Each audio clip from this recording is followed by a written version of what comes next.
And we're back with Roula Kotsifaki for round two. Roula, we were just chatting that you came on almost 100 episodes ago, episode 92, and this is episode 194. So we appreciate you coming back on almost 2 years later to talk about a new paper and the similar topic of ACL. Last conversation we had, the Aspetar clinical practice guideline on ACL rehab had just come out. And that was our first conversation, which was great. So if people haven't listened to that one, I would recommend listening after this conversation. For people that may not be familiar with you or haven't listened to that first conversation, can you just tell people a little bit about yourself? Yes, absolutely. Hi, Chris. It's nice to be back. Time flies, right? It's 2 years. So I'm Roula Kotsifaki. I'm a physio. That's my background. Master's in biomechanics, PhD in computer modeling. Right now, I'm the head of assessment lab at Aspetar Hospital. I think we are doing great job there. So our job is to do testing. So we are testing out our athletes, ACL right now, and we are moving forward. We are at the process of building an expansion of the lab. So the new one will be 2,000 square meters. And the goal is to test basically everything, every sports injury that we see in rehab, following the same model as the ACL. So that's my role, that's my job, passionate about research. I'm not a researcher I'm not paid for it. Just it's to answer my clinical questions. And this is how it is. This is how it goes. Yeah, so the new paper that came out a few weeks ago or a month or two ago at this point was in BJSM. The title is 9 months the sweet spot for male athletes to return to sport after anterior cruciate ligament reconstruction? That's really the conversation, the topic that we're going to discuss. And I'm really excited to dive into it. Can you just outline kind of the history of what have these timelines initially been and looked like over the course of, the past few decades of these potentially arbitrary or some research based timelines on returning to sport? What does that evolution look like up until now? Yeah, it changed a lot and it keeps on changing. Basically, it changes the last 4 decades. In the beginning, it was a 6 month timeline. I don't know how. People just set a timeline, I guess. It changed after that, and people have several timelines. I think based on research. I have some comments on the research produced on this and how this affects the return to sport. So there are several time points. The arrow keeps on going back and forth. Some people even propose 2 years after reconstruction. I don't know what's the feasibility of this timeline, especially for professional athletes, and how do you explain the athlete or even a recreational patient that you need to be with us or do rehabilitation for 2 years. And also that we treat the MRI waiting for the ligamentization of the ACL instead of the athlete or the person themselves. So it's the same story with hamstrings injury. We see differences in hamstrings in the MRI, and we base our approach based on the MRI. Research show that this is not the best way. I feel the same way for ACL injuries. So waiting just for the ligament to get back to normal, if it ever gets back to normal, I don't think it's ideal for the reasons I explained. And then we have, not us only, many places in the world, the 12 months, especially for the young athletes. Great paper by Webster, where there were two groups of young athletes, those who were waiting for the 12 months and those who went back earlier. No difference in re-injury rates, both of them high rates of re-injury, I guess just because of the age and not because of waiting or not waiting. So again, time was not the factor of the number of re-injuries. And of course, the last many years, we have the 9 mark guideline, Most of us use this based on Gridham's paper. Again, she proposed that every month waiting, we have less chances of re-injury, and we reduce the re-injury risk. However, not all of the patients pass the criteria, and it's not about the criteria, it's about which we choose to include in our study and get our results on this, and base our clinical practice on these results. So that's basically the background, and that's why we did this one. We were waiting for many years to collect that number of subjects and see how they behave. The only thing we wanted to keep constant is that we want all of them to finish rehabilitation. And then we'll decide, and then we want to look into if early return to sport, earlier I mean less than 9 months, change things. That's all, that was the clinical question. Yeah, thank you for outlining that. Like you said, there's been this spectrum and kind of ricochet of initially 6 months, however that was built out, and then all the way up as extreme as 2 years for the justification of the full kind of religamentization and recovery of the new ligament, and then this 9 months and 12 months. And the purpose of y'all's new paper was to determine, okay, is 9 months a sweet spot, or is before okay and safe and acceptable if objective criteria are met? And let's go into, before just discussing the findings themselves, how did you all develop, who was a part of this study, how did you go about this process, and then kind of leading into what you all eventually found? One point to add in the previous part was that the ligamentization of the ACL does not really affect the injuries of the contralateral side, is it? So in professional athletes, I guess the most difficult part is the contralateral injuries that we see, that they don't drop and they're so difficult to drop. So how this will justify that waiting 2 years will reduce the injuries on the other side? That's a point to think about. So this study was part of our normal clinical practice. There was no study done as an extra thing. We follow our athletes. We follow them at 1 year. We follow them at 2 years. We follow them at 5 years. We ask them questions: if you are back, what is your level of return back? The same level, lower level. All these questions just as part of our normal practice. It's also our normal practice so far to not use the time at discharge.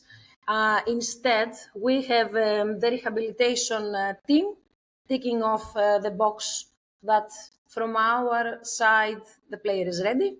Then the player needs to go to the surgeon and get the tick box also, the check box that he's clear to return to sport. We never had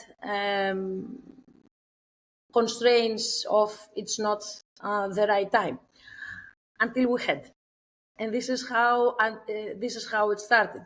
So there were a few patients, one after the other.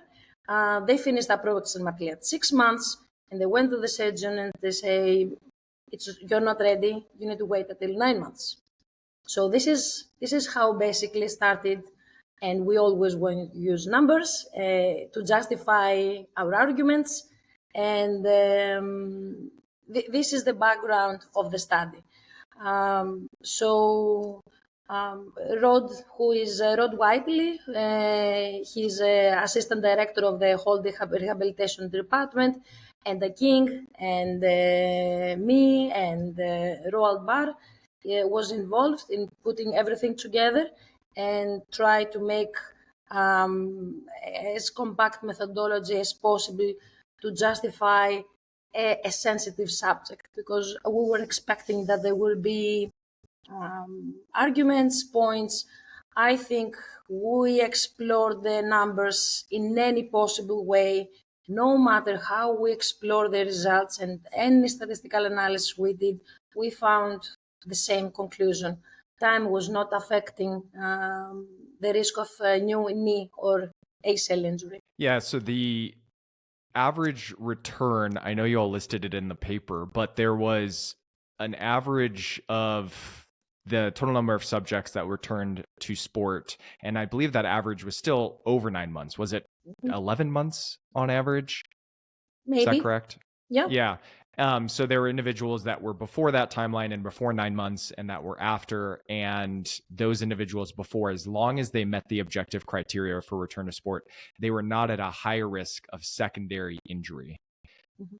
That secondary injury, how did you all define that? Was that any new injury? Was that just ACL tear on that ipsilateral or contralateral side? What did that look like? Yeah. So the time to return to sport, I think, because all these years it's the same. It's approximately 9 to 10 months, something like this. But it's different for each one individually. So it's athlete specific, and the time is when they are ready. We'll discuss about what ready means, but for us, it's when we feel we did what we promised. So that might be 6 months, that might be as early as 5.5 months, that was the earliest, or 10 months or 12 months. It depends on many, many, many factors that we can discuss. I don't know if we have the time to discuss about this. So we explored how many re-injuries on the ipsilateral and the contralateral in terms of all acute knee injuries as well as ACL injuries. We excluded direct contact injuries, and we justify the reasoning. The reason behind this is that I don't feel that there is any of the criteria or time or surgical components, graft type, tenodesis, meniscus involvement, that a direct injury will be predicted on any of these factors. So we should remove it. I know a lot of researchers include to increase the number of ACL injuries. You know that we don't have many, and we try to include as many as we can just to have basic stats. However, it's not the fair thing to do. Of course, it all depends on the question. On the research questions that we had, we shouldn't include direct contact injuries. We also included, and this is something that most researchers are doing, we included all kind of graft types, and also the guys who had previous ACL reconstruction. So if you're looking for differences between limbs, probably we want to exclude and we want to have only the primary ACLs. But for this specific research question that we want to see in a clinical practice, what are the results after all the athletes going through ACL reconstruction, even if they have a previous ACL reconstruction, how this will change the results and how it will affect the results. So everybody included, and we had a subgroup analysis on them, no changes on the results based on if they had a previous ACL reconstruction or not. The individuals that were a part of this study or that you were tracking that had a previous ACL reconstruction, this was their second round or multiple or third, et cetera. Did y'all track and see, did they just generally take longer to return, or was it still kind of the similar average to the primary ACL? Nice one. Nice question. I didn't. Not specifically how if it took longer. It's not something that we are looking after. We always see the patient individually, how long it will take for them to be ready. Maybe yes, maybe no. I'm not sure. I will have a look. The objective criteria of these are the things that we want you to hit before full clearance of return. What are those within Aspetar that is decided you're acceptable to be fully discharged and return to sport? Everything. It's everything.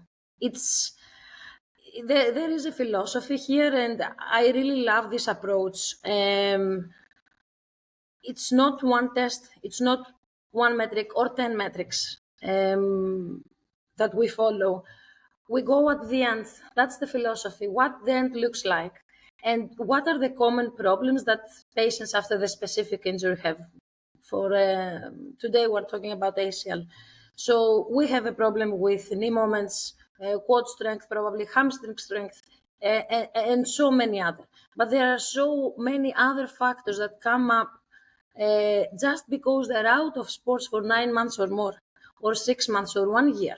So we need to make sure that every single component of this is back to normal. We need to restore the clinical. We need to restore we need to make sure that the psychological factor is also restored. We need to make sure that the acceleration, deceleration, change of direction, every single thing that that we know is affected because of the surgery and the injury, we need to make sure that it's back. So we don't test, for example, only quads and hamstrings. It's abductors, adductors, hip external rotators, calf muscles, soleus muscle, all of them. And all of them play an important part. Some of them, they get back to normal earlier during rehabilitation, and we're happy about this. We just make sure at the end that they tick the box and they are cleared for the most difficult tasks, which is change of direction, running, cardiovascular endurance. They still suffer on this. Yep. Yeah, so there's a huge battery of tests you all perform, and you're not relying on one. You're looking for the completion and enough to justify they are appropriately prepared for the things like you said, the calves, the hips, other muscle groups. Are you still similar to the quadriceps? Are you utilizing both potentially a limb symmetry and a torque to body weight, or a total kind of force output? How are you all determining what is appropriate for each of these muscle groups? There are three comparators, the main comparators: pre-injury data, if available, the other limb, always available, normative data. Each one of these has strength, has limitations, and to tell you the truth, each of the metrics for different tests, there is a different best comparator out of the three. So, for example, landing, either vertical or horizontal, the best comparator is not normative. It's not maybe pre-injury, not really. I would use the other limb because of the huge standard deviation, because of many factors. The LSI, it's the best metric. But for landing, maybe for other metrics, the best comparator is the pre-injury data or normative. So we are looking, as a general idea, we look all three, and we have most of the times a pre-op test. So we use the uninvolved side to have a baseline measurement. Many of the times we have also pre-injury data. We definitely have the limb symmetry index, and we use the normative that we have from the population of our country and our area, the Middle East, but also what is reported in the literature. So all of these components are followed up during rehabilitation and definitely during testing. The limb symmetry, is it a goal of 90%, 100%? And how are you justifying that percent LSI? Yeah, good question, often asked. We still want the symmetry, even though a lot of people question this, just because for football, and we have so many studies to support this, generally, they're pretty much symmetrical if they don't have a previous injury. So, yes, we want them to have symmetry. A 30%, for example, asymmetry in quads will not affect the way they run in the on field, or maybe predisposed for other injuries. I'm not talking about ACL and not about prediction. So, yeah, it's generally accepted 10% on that reasoning. There are some sports that, for example, handball, that the asymmetries are getting bigger because of the dominance and the sport itself, which is taken into account. But for soccer, football, We don't see these asymmetries in non-injured population. Restoring symmetry doesn't mean that you are safe. Definitely. Like the other guys, that they are symmetrical, they get injured at some points. It's just the restoring one component, a capacity. This is our goal. If it's 85 or 80 or 110, to tell you the truth, I'm convinced on this more and more. It cannot predict that the athlete is in danger or predict a new injury or anything like this. So I don't think we'll ever have a specific cutoff point saying that this cutoff point is dangerous and increase the risk of new injury. So the 10% is just restoring the motor capacities, nothing more. Yeah, I would say that the majority of individuals are still probably using that 90% LSI as justification or as a narrative to the patient or athlete that it's primarily reducing the risk of injury. And potentially they add that it's just allowing them to restore some of their qualities compared to the other side. But you're saying almost the opposite, where you're over the years becoming less and less inclined to believe that any number of symmetry or that 90% is likely to be a significant predictor of reduction of secondary or subsequent injury. It's mainly the justification for returning back to the physiological and motor and output qualities compared to the other side and compared to the demands of their sport. Is that correct? Totally agree. We cannot predict a new injury, and this is a period there. Until now, at least, right? We really cannot. We don't have any evidence to support this argument, and it's not fair to use this sentence to threaten our patients. We cannot predict. But if we have, let's say, I will just pick a number, 30% or 40% asymmetry in single leg drop jump or change of direction and how they use their knee. Do you think these athletes are ready to go back to the same level of performance? I think not. So there is more to work on. And instead of focusing on the sexy term of this test will predict a new injury, and we spend all this time and energy there that we cannot predict a new injury. Why don't we instead focus on the most important thing and the major problem we have about the return to performance? The numbers are awful. They're even worse than re-injury rates. And to tell you the truth, we cannot zero their injury rates. It's a game. There is always a chance that they will get injured. It might be an ACL, it might be a meniscus, it might be a hamstring injury. We need to reduce as much as possible, but we cannot zero them or eliminate them. But return to performance and get them 100% back, all of them, this is something that we can do.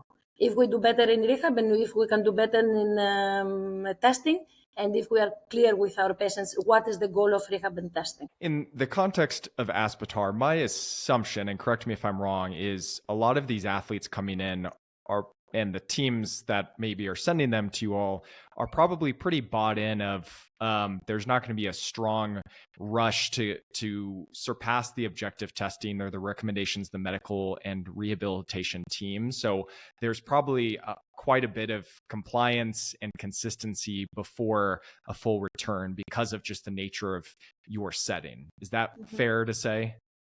I guess so, but there is a but. We all fight for an early return as soon as possible. We need, they want to go back early, and we help them to achieve that if possible. It's not, we have time. No professional athlete has time. They want to go back there day before, not at 6 months, not at 9 months. I'm happy to say that at the end, and I'm really happy about this. At the end, so they reached all the criteria, and there is only a few more details that we feel that we need to correct. and they need to stay for a few more weeks, just work on these components, and we really struggle to hold them back. Psychologically, they're ready. They feel better than before, and I'm so happy that every time they point this out. So I think we are doing what we promised, and we want for ourselves as well to do this as soon as possible. They are athletes and they want to go back, and we need to listen to them. Yeah, the reason I bring that up is in probably most clinics or clinical settings, clinicians working with patients that have torn their ACL, maybe they're in high school or they're early collegiate, or they're in some capacity where they want to return to sport, but they may not be a professional athlete. Maybe they're an adolescent or youth athlete. And the clinician is maybe holding them back for the reasons I brought up earlier of trying to minimize their likelihood of re-tear with the assumption we need to hit these metrics for a risk reduction standpoint. Mm-hmm. That narrative should shift towards, I believe, based on the research that we have, that we should hold off for this complete return until these metrics are hit, because it's going to allow you to perform the best that you can and play at the highest level that you probably want.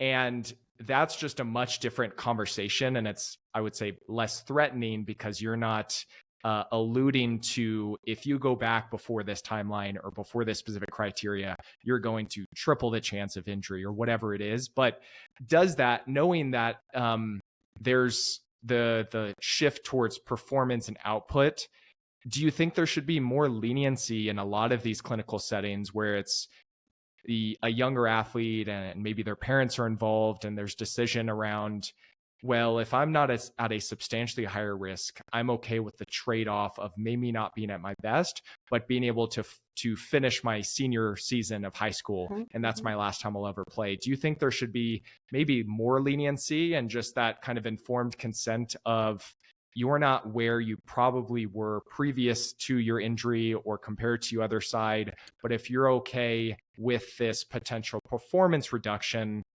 that is your ultimate decision? How do you think those conversations should go? I understand your point. If the performance, so the performance is not back based on our philosophy, but they still want to go back. There is a point here that we need to discuss. In the club, are they going to restore these small deficits, or you're going straight to be part of the game and probably get these deficits maybe even bigger, just because you are not using the same way your lower limbs, and there is this asymmetry. I don't know if I explained quite well what I want to say. That's one thing. So my point is that I'm not sure if, when going back, when they are not ready, if they're going to continue to work on the deficits that we have identified after an ACL, or they will just continue running with a 30% asymmetry, which is not resolved if you don't do specific training for this, for quads, let's say. So most probably they will not. This is what most people do. The performance will be less, and I'm gonna say the risk of injury. I'm not talking about ACL. I'm talking about the difference in loading, which might affect a risk and injury, either muscle injury, either chondral injury, meniscus injury, just because of the difference in loading, and they don't use the involved side commonly as much as the other one. That's one part. I think we're using the discharge criteria first to protect ourselves, second to align with the insurance company, especially in US. I've talked with so many surgeons having this issue, saying that even if you say that it's safe, we cannot proceed just because I might lose my license when something bad happens, if it's 9 months or earlier. And I totally get it, until we have new research supporting exactly this. So there are so many components. The decision ultimately, at the end, it's individual for each one, taking care of so many factors. Like you said, I want to finish my season. We had one of our players leaving our institution at 5.3 months saying, I'm not losing the World Cup. I don't care what you say, I'm not losing the World Cup. Nothing happened. Let's say it's the flip side where they get through the complete rehab that you all set in place. They've hit all the objective criteria. They've returned at whatever timeline it is. And they then have a non-contact injury. Let's say it's another ACL tear on that side or the other. How do you, one, why do you think that occurs if they've hit all these markers? Is it just because sport is so inherently chaotic? Like you said, we can't fully bring this number down to zero. How do you just kind of think through that in your head, or even maybe discuss it with the athletes if they're coming back in and they're like, I did all the things you told me to do. Why did this occur? How do we just like navigate that frustrating experience as clinicians and as athletes? Yeah, it's the worst thing that an athlete, first of all, and the physio is going to experience after all this journey. Even if passing the discharge criteria, whatever criteria, if everything is perfect, even if they're better than before, I wouldn't bet even $1, it's a quarter of a US dollar, who's going to get injured again and who is not.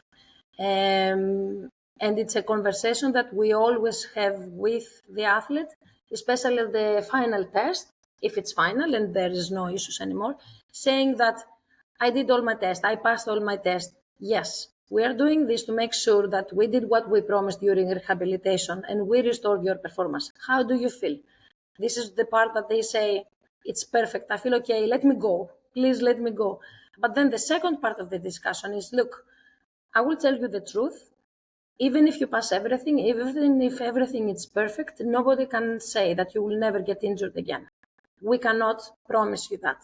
And we honestly don't know that. Again, back to the same sentence, we cannot predict a new injury. We need to have this difficult discussion with the athletes and be clear of what we can do and what we cannot do. It's awful if a new injury happens. Statistically, it's higher in high-level athletes. Passing the criteria is another word of my feeling of I finished rehabilitation. I finished what I had to do. Now you can go back to your team. My goal is to get you back as close as possible to be ready to go to the previous performance. They're not there yet. They need some time to adjust, to be part of the team, to adjust to training, to adjust with games before they go back. But I really feel this is sooner than it would be if you didn't finish rehabilitation, or otherwise if you don't pass the discharge criteria. That's all the story. That's all the discussion. We need to have this difficult discussion with the athlete. For probably the majority of people listening, they're not in the setting that is similar to Aspetar, where they have quite a bit of resources. Let's say maybe they have, if they're lucky, access to a isokinetic dynamometer, but most clinicians may have access to, a handheld dynamometer or a Bluetooth kind of pull dynamometer that we have discussed in the past with Tyndek and other now more affordable options, but they may not even have force plates. I'm sure you've had discussions with clinicians where they're just in constrained environments and they have constrained time with each patient. What are your recommendations for a kind of bare minimum level of testing in these pretty common orthopedic and sports settings throughout probably the world of clinicians should still be having these as bare minimums of testing, even with limited resources? Do you have recommendations for those individuals? Yeah, absolutely. You know how many clinicians asking this, and some of them, they use it as an excuse. That's all very nice, but I don't have your equipment, so I'm not doing anything. That's not an excuse. In 2025, we all have a mobile in our pocket, and our mobile right now, it's a mobile lab. We can have basic testing and following our patients. You know the papers about the vertical jumps and why I love them so much. because just measuring the jump height and RSI, I'm going back using my mobile phone, I'm almost 9% in my rehabilitation. If we restore these metrics, we are almost 95. So we have the phone, we have the tests, we have the proxies for the full biomechanical analysis, so there is no excuse. But testing is, I would like to have to be part of the philosophy of the rehabilitator or the physical therapist. Testing is not only about the numbers. Of course, it will guide me during rehabilitation if I'm in the right path or not, or I need to change something. But there are so many other things that make it valuable. First is compliance. We need to monitor the player during the rehabilitation, and they need to know the results. It's a totally different thing having a deadline 9 months and looking at the light at the end of the tunnel, and a totally different thing that they know 6 weeks after the surgery, you're going to be tested. I'm going to test your flexion, your extension, your swelling, and your muscle activation. You tick these 4 boxes, and we are good to move on the next stage. Immediately, you give him a motivation that I need to work. So next time, I'm going to move to start running or moving on with my rehabilitation. You cannot imagine how happy they are when they pass the 6 weeks test and they achieve these simple components, just to make sure that we are on track.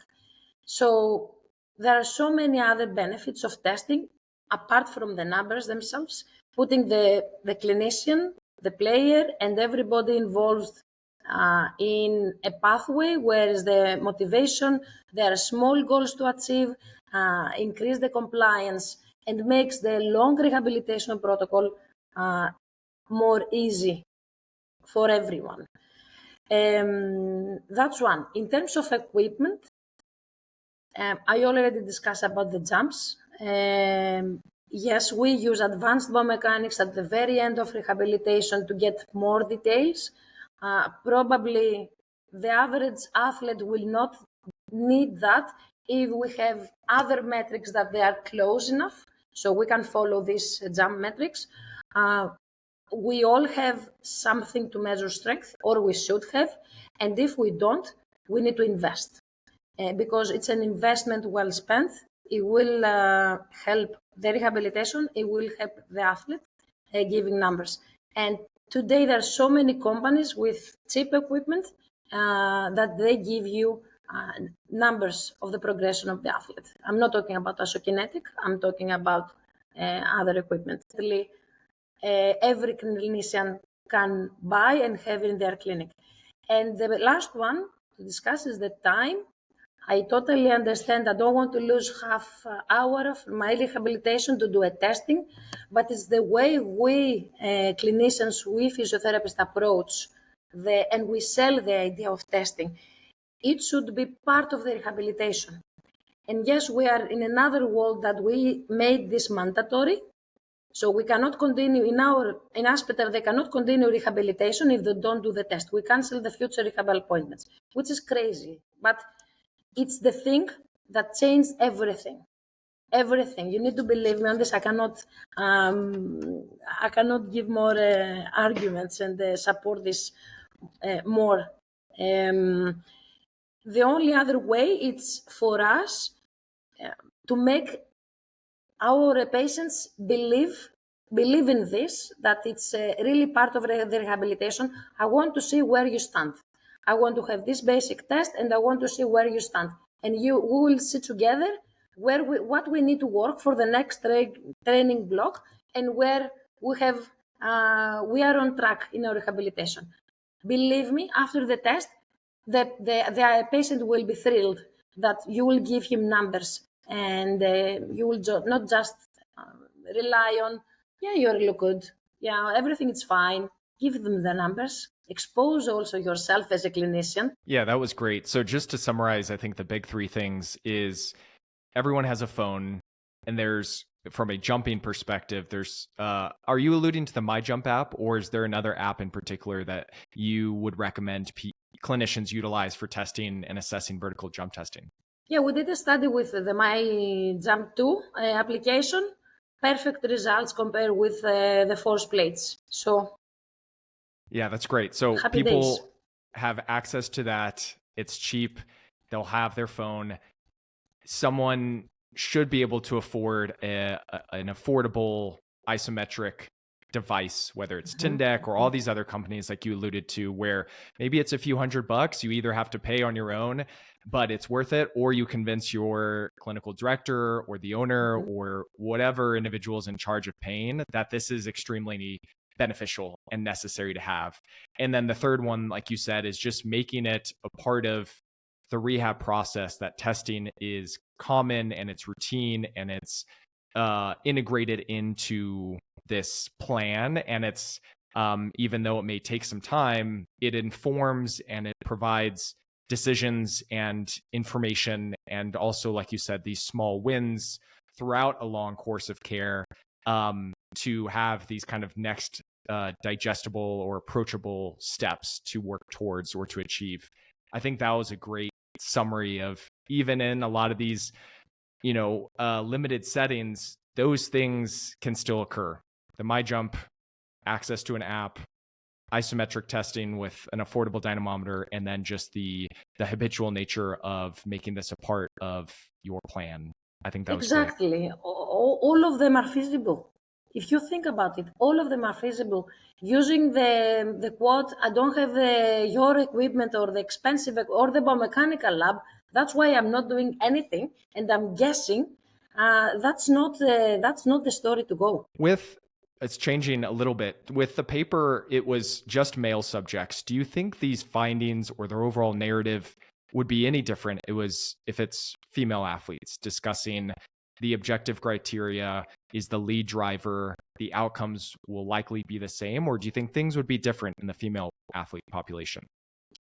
We had a few in this database, and we removed because there's so like 12 out of the 500. So a few injuries, none of them re-injured again. If I can guess, it would be a no, because of the philosophy that I just explained. But I wouldn't know. I feel like establishments that they have more female population should do something similar and try to see, just to confirm my bias or no. What else within this paper or within the general topic do you feel like we haven't touched on, if anything, Roula, that you want to discuss?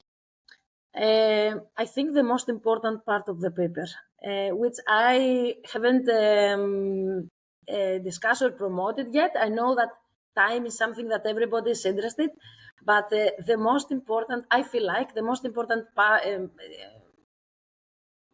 outcome of this paper was that the more you progress in rehab, the more chances you have to return back to your sport, especially if it's a pivoting sport.